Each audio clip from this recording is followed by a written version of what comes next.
A very good morning, students.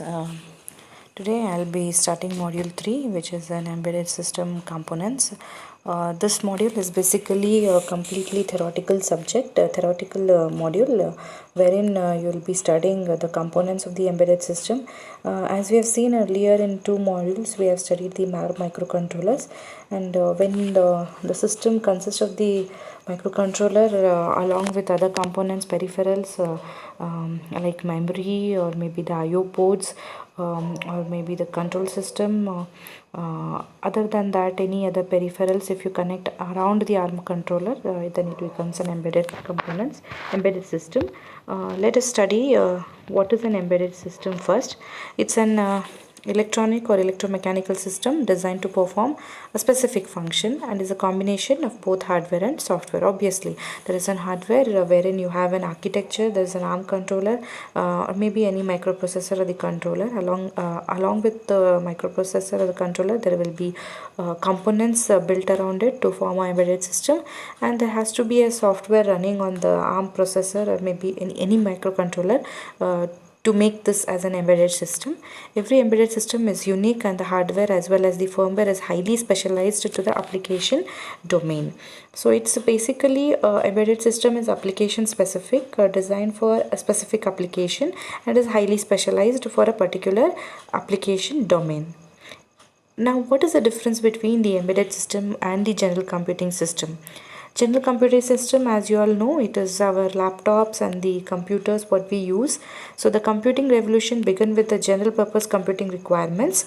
Later it was realized that the general computing requirements are not sufficient for the embedded computing requirements.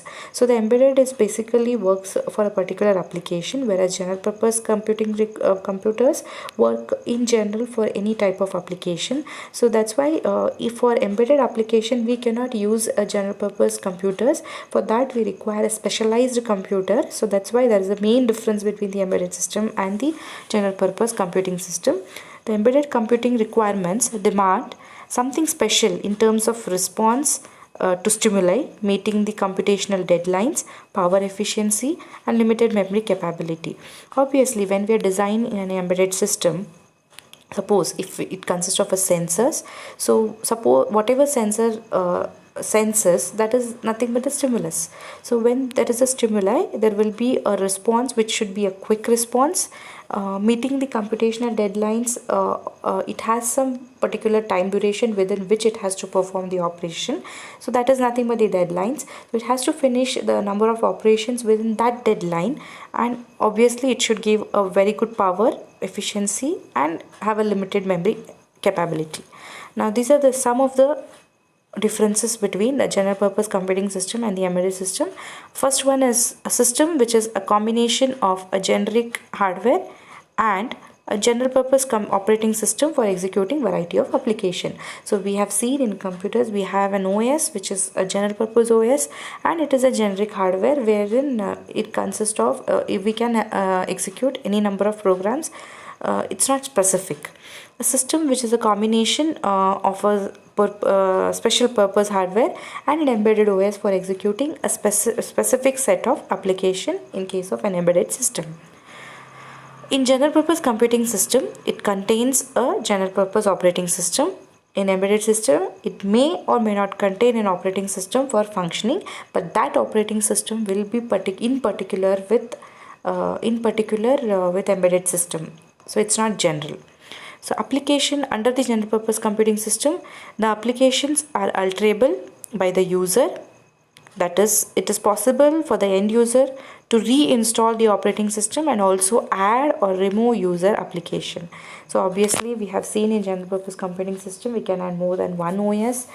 We can remove the OS and install it again, and then we can uninstall some of the user programs or install user programs. So that all possibilities done is possible in terms of general purpose computing system. Wherein in embedded system, the firmware of embedded system is pre-programmed and it is not altered by the end user. So whenever we receive an embedded system, the software will be put inside that embedded system by the manufacturer, wherein the end user cannot use it. So that's why there may be exception for the system supporting OS kernel image flashing through special hardware settings. Under the general purpose computing system, performance is the key deciding factor in the selection of the system. Always the faster is better. Here there is no constraint. If it is faster, if that is better. Performance is the key deciding factor in selection of the general purpose computing system, wherein in embedded system, application specific requirements like performance, power, memory usage, etc. are the key deciding factors. So this is just the performance power requirement, maybe the area. Okay, that is the chip size, memory usage, how the usage of the memory is done, memory type, okay, and what is the size of the memory. These all are very important factors in designing the embedded system. In general purpose computing system, less or not at all tailored towards reduced operating power requirements, options for different level of power management. Wherein in embedded system, highly tailored to take an advantage of the power saving modes supported by the hardware and the operating system. So there are some power saving modes in case of the embedded system supported by both the hardware as well as the software. The response requirements are not time critical. So here, whenever we execute any program, it's not time critical. Okay, so suppose it taking lot of time, it's fine with the general purpose computing system. But for the embedded system, for certain category of embedded system like mission critical system, the response time requirement is highly critical. Another example we can think in a case of an embedded system is in case of a real-time embedded system, it can be an airbag system. So the response has to be quick. Okay, if the response is not quick, it would obviously there will be a health problem, or it may be dangerous to the person sitting inside the car. So that is why for certain category of embedded system, the mission critical system, the response time requirement is very critical. In case of general purpose computing system, it need not be deterministic in execution behavior, where in case of embedded system, execution behavior is deterministic for certain type of embedded system like hard real-time system.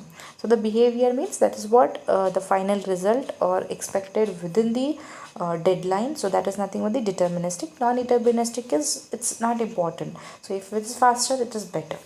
So these are the some of the differences between general purpose and embedded system. Next, let us go for history of embedded system. So how does this embedded system came? Like how there was an evolution of this embedded system? Embedded systems were in existence even before the IT revolution, built around old vacuum tube and transistor technology. So earlier, embedded system consisting of a vacuum tube and a transistor technology, okay, they were built around it, and advances in semiconductor and nanotechnology and the IT revolution gave way to the development of miniature embedded system. So then after we discovered the semiconductors, when we had CMOS, okay, when we have MOSFETs, we had a nanotechnology wherein we had a miniature embedded system. The first recognized modern embedded system is the Apollo Guidance Computer, that is AGC, developed by MIT Instrumentation Laboratory for the lunar expedition. It had 36K words of fixed memory, 2 kilowatts of erasable memory, the clock frequency of 1 megahertz. It was derived from a 2.048 megahertz crystal clock. And then the first mass produced embedded system was Autonetics D17 guidance computer for the Minuteman I missile in 1961. It was built using a discrete transistor logic and hard disk for the main memory.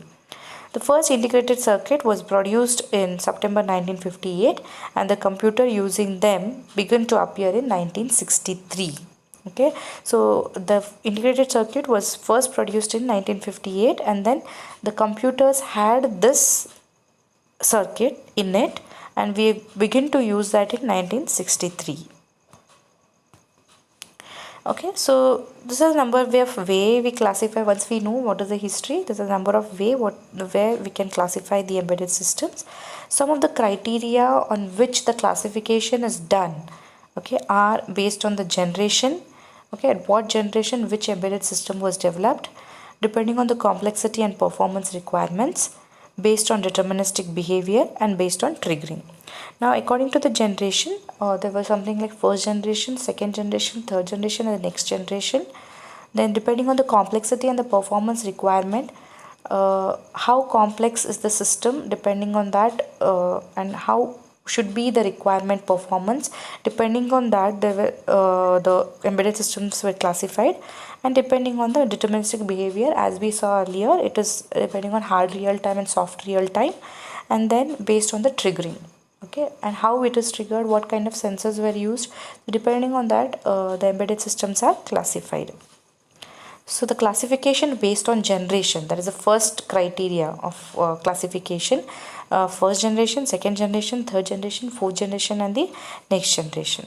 So in these generation, we went on using in the embedded system, starting with the 8-bit microcontroller to 64-bit of microcontroller. Okay, in this next generation. Okay, starting from an 8085 microcontroller to the ARM series. Okay, so we have to see in what generation which microcontroller was used in a embedded system. So in the first generation, it was an early embedded system built around 8-bit microprocessor, like a basic processor of 8085, Z80 and 4-bit microcontroller. 8085 is one of the most used 80 microprocessor in earlier embedded system. Okay, and we also had 4-bit microcontroller, which was very small. Simple in hardware circuits with firmware developed in assembly code. So we know the assembly level language. So that was used as a firmware in these hardware circuits. For example, digital telephone keypads, stepper motor control units, etc. Okay, so these are the some example of first generation. In the second generation, embedded systems were built around the 16-bit microprocessor. So, or maybe sometimes depending on the application, 8-bit or 16-bit microcontrollers. Instruction set were much more complex and powerful than the first generation. Okay, some of the second generation embedded system contained embedded operating system for their operation. Okay, so some of the embedded system of second generation contain their own operating system for their operation. So example are the data acquisition systems, where we acquire the data, maybe in case of biomedical signals, or SCADA system, etc. Classification based on the generation, that is the third generation embedded system built around the, next we can see that it is 32-bit microprocessor or it is 16-bit microcontroller. The application and domain specific processors, controllers like the DSPs, okay, digital signal processing, or maybe the application specific integrated circuits, okay, came into picture. Now we already know the DSPs are mostly used in some of the applications where the computation is done on the floating point numbers, and application specific integrated circuits are the one, these are the chips which are used for a specific applications. Okay, then instruction set for these processor became much more complex and powerful, and the concept of instruction pipelining was evolved. So what do you mean by this instruction pipelining? It's nothing but whenever we execute an instruction, it has three stages. One is fetching, decoding, and then the execution. So earlier processor were not using this pipelining technique, wherein once you fetch the instruction, it has to decode and execute. Until then, the next instruction will not be fetched from the memory. But in case of pipelining, when you fetch a instruction from a memory, and while decoding, you can fetch the next instruction, or maybe during the execution we can fetch the next instruction, wherein we are not using any address lines while executing the program. So that is called pipelining. So in this third generation, the pipelining concept was evolved. Dedicated embedded real-time and general purpose operating system entered into the embedded market. Okay, embedded systems spread its ground to areas like robotics, media, industrial process control, networking, etc. So these type of third generation embedded systems were into the robotics. Okay. Then fourth generation. Here it comes the SoCs. SoCs are nothing but system on chip. Okay, there is a single silicon chip on which there is entire system built on it. So you can just imagine how small the chip might be and how big might be the functions which are built on that chip. So it's a reconfigurable processor okay, where you can reconfigure it. Multi-core processor has number of processors are bringing high performance, tight integration and miniaturization into the embedded device market. Okay, SoC is a device which came into the market with a technique of miniaturization.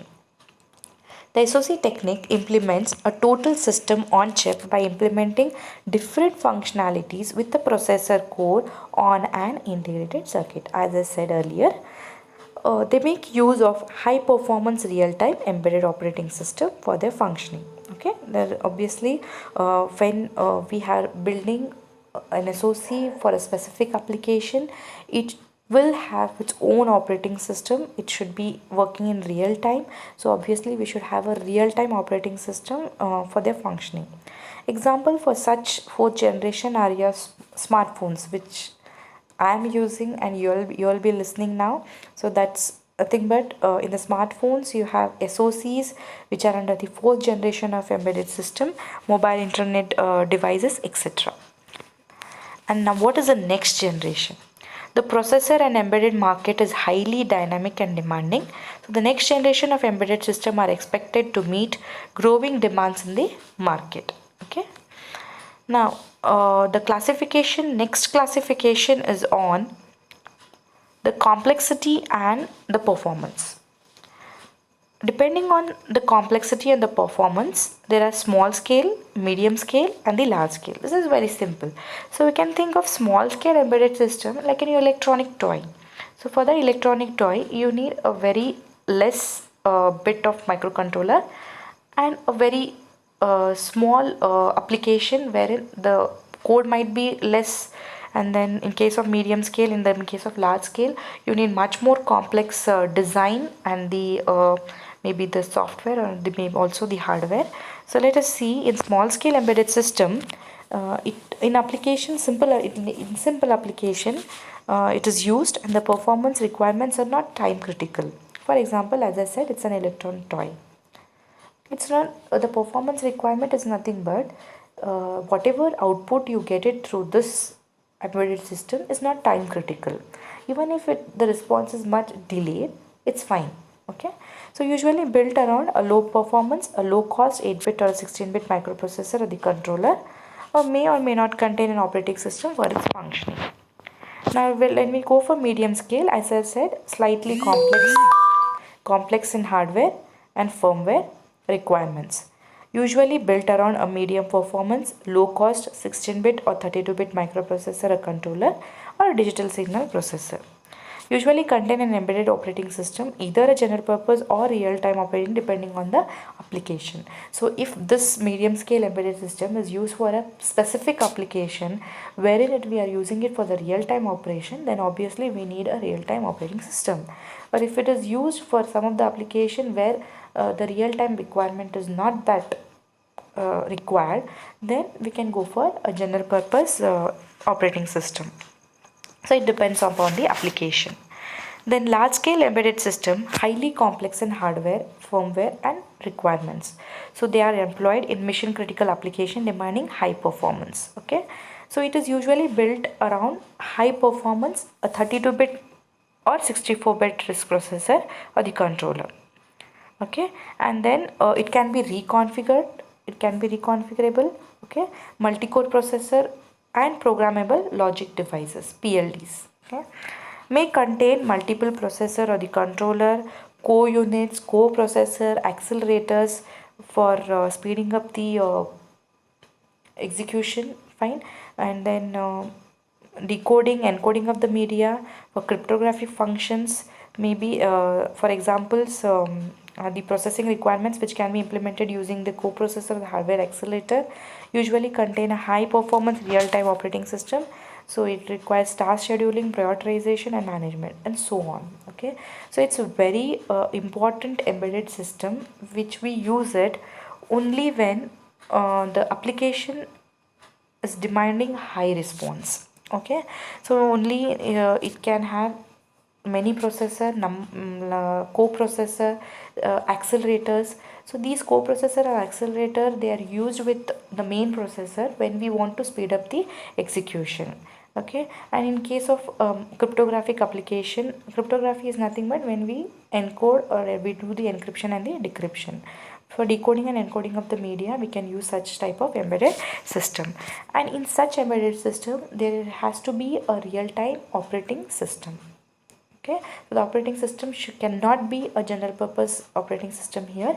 It has to be its own operating system, which involves scheduling of task and then prioritization, giving a priority to the task, and then taking the task according to the priority and executing it, and management, maybe in case of memory management or maybe in terms of task management.